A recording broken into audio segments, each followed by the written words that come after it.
እሺ በቃ ልብስ እንቀይርና ለቁርስ ማለት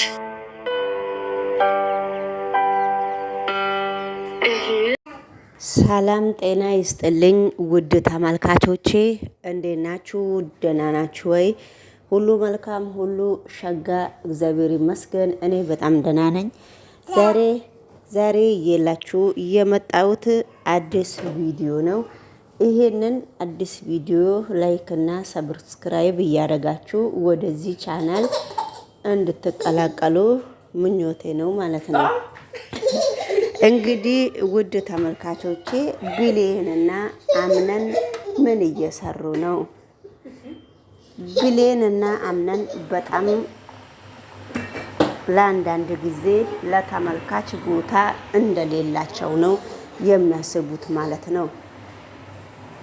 ስለዚህ እንግዲህ እነ ብሌንና አምነን ተመሳጥረው አብረው ለመኖርና በድብቅም እና ብሌን ሌላ አዲስ ምዕራፍ የፍቅር ሊጀምሩ ነው። ነገር ግን እዚህ ጋር ወንድምና ወንድም አምነንና ወንድሙ አንድ ሴት ለሁለት ሊያገቡ እየመከሩ ነው ወይ? ተመልካች ኮመንት ላይ ምን ነው ለተመልካች ምንም ጣጣም የላችሁ ወይ እናንተ? አምነን ወጣ ሲል ከወንድሙ ጋራ ትኖራለች ብሌን ወንድሙ ወጣ ሲል ከአምነን ጋራ ትኖራለች። ወንድሙ ሲመጣ በጣም ትደነግጣለች። ወይዘሪት ብሌንና አቶ አምነን ውሽማ እየያዙ ነው እርስ በራሳቸው። ነገር ግን የሆነ ችግር አንድ ላይ አበባ ሁሉ እስከ ክፍሏ ድረስ አምነን አበባ አምጥቶላት ነበረ። አበባ አቶ አምነን ሲያመጣላት አቶ አምነን አበባውን ለምንድን ነው ያመጣከው አላለችውም። የድሮ ፍቅረኛዬ የኔ ፍቅር ወደ ድሮ አብረን እንመለሳለን እንዴት ነው የምትለው ነው ያለችው። ምንም ነገርም ወንድሙ እሱ እንደዛ ሲል እሷ እንደዛ ስትል ምንም ነገር አላንገራገረችም ነበረ። የኔ ፍቅር ብላ ነው ልክ ምንም እንደሌለ እንደ ዱሯ የተቀበለችው። ይሄ ነገር ወዴት ነው የሚያመራው? ይሄ ነገር ወዴት ነው የሚሄደውስ?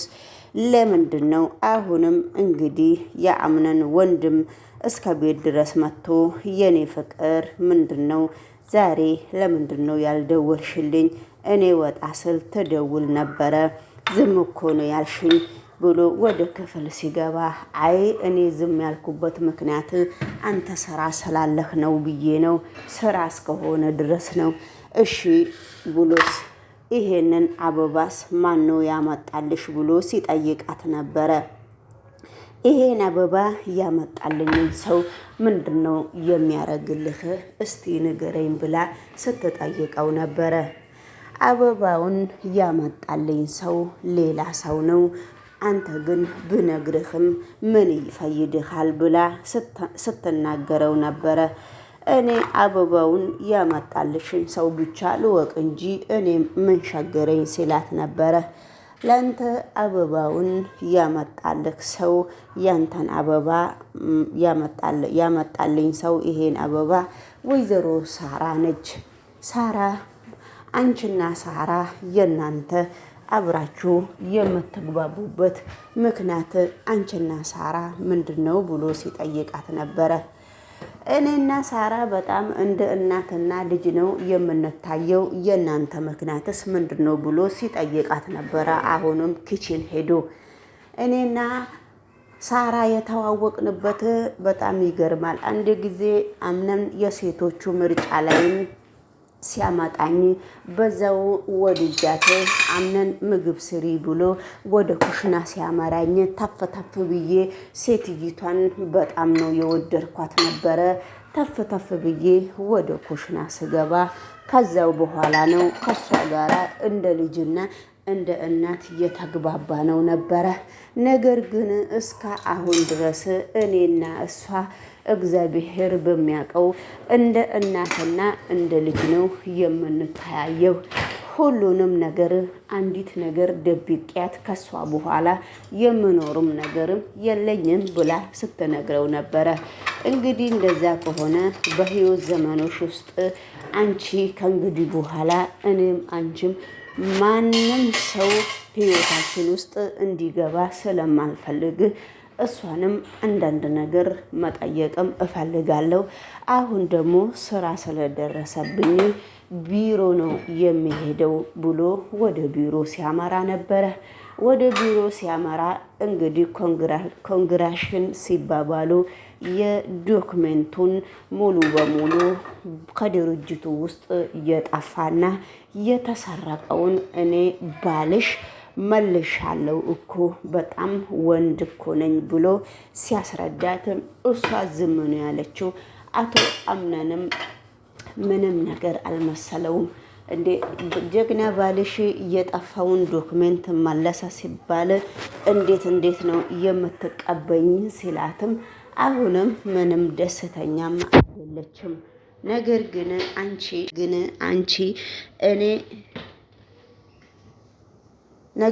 አንቺ እኔ ስራ ቦታ እንኳን ሲሄድ የት ነው የሄድሽው አላልሽኝም የኔ ቆንጆ? እኔ ባልሽ አይደለሁም ወይ? ደውለሽ መጠየቅ እኔን አትችይም ወይ? ለምንድን ነው ዝም የምትዩ? ምክንያትሽ ምንድነው ብሎ ሲጠይቃት አይ ስራ ላይ እስካለህ ድረስ እኔ ስራ ላይ ነው ያለከው በስራ ስለምታመን አንተ ለዛ ነው ደውዬ አረብሽህም ብዬ ዝም ያልኩት። እሺ አቶ አምነንስ ለምንድነው ያልደወልክልኝ? አቶ አምነንስ ለምንድነው ዝም ያልከኝ? ለምንድነው ያልደወልክልኝ? ያንተ ምክንያትስ ምንድነው ብሎ ሲጠይቀው ነበረ።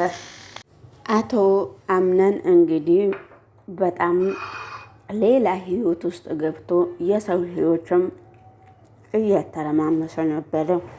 አንተ የት ነው ያለከው? የት ነውስ ያደርከው? ይሄ ሁሉ ፍጻሜ ሲፈጸም ለምንድን ነው አንተም ያልደወልክልኝ ብሎ ሲጠይቀው ነበረ።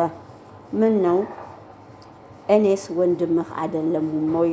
ስለዚህ የት አደራችሁ? እሷም እናንተም ለምንድን ነው ዝም ያላችሁት? ለእናንተ ምክንያት ምንድን ነው ብሎ ሲጠይቃቸው ነበረ። ሁለቱም ግን በቂ መልስ አይደለም የሰጡት። ነገሮቹ ሁሉ ለሱ እንግዲህ ወንድ ልጅ ነውና ዝም ብሎ ነው እያዳመጣቸው። ነገሮቹን ሁሉ መገናዘብ መቼም አያቅተውምና ሁሉንም ነገር በመልካም እስካሰበ ድረስ ዝም ቢልም ነገሮቹን በጣም በሰላም ለመፍታት ነበረ የሞከረው። ነገሮቹን በሰላም ለመፍታም ቢሞክርም ወይዘሮ ባለቤትህ የት ነው ያለችው? ባለቤትህ መሪውማ የት ነው ያለችው ብሎ ሲጠይቃት ነበረ። እኔና ቢሌን እናንተ ሆናችሁ አብረን እንጆ ብናረግ ምን ይመስልሃል ብሎ ሲጠይቀው ነበረ።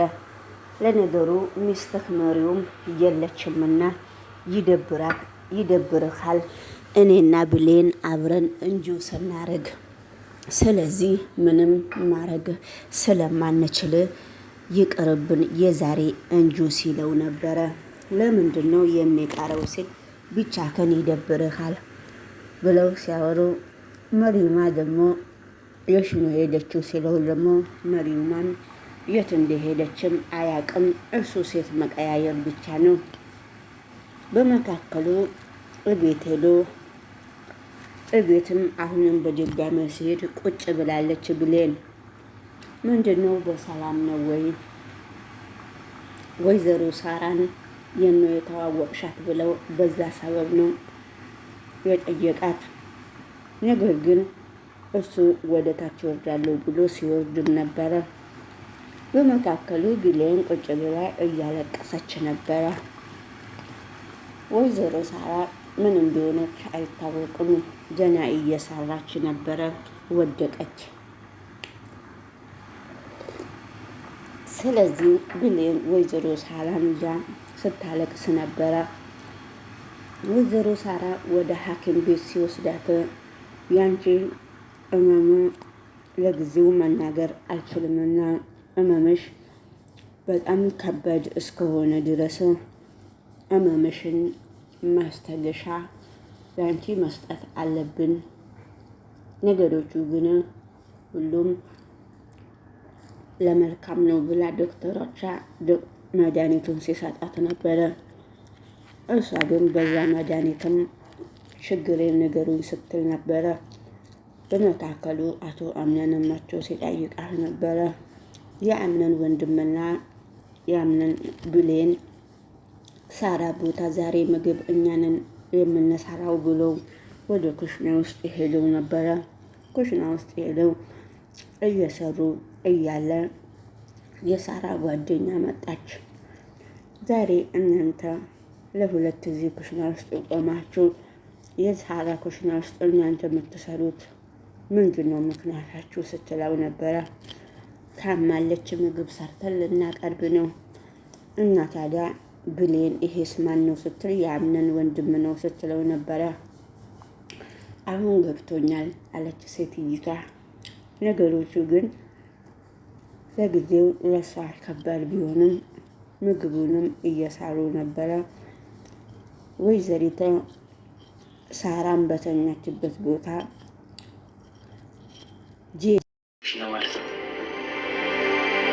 ታዲያ መጀመሪያ እንደዛ ትለኝ ነበር። እሺ በቃ እንደዛ ከሆነ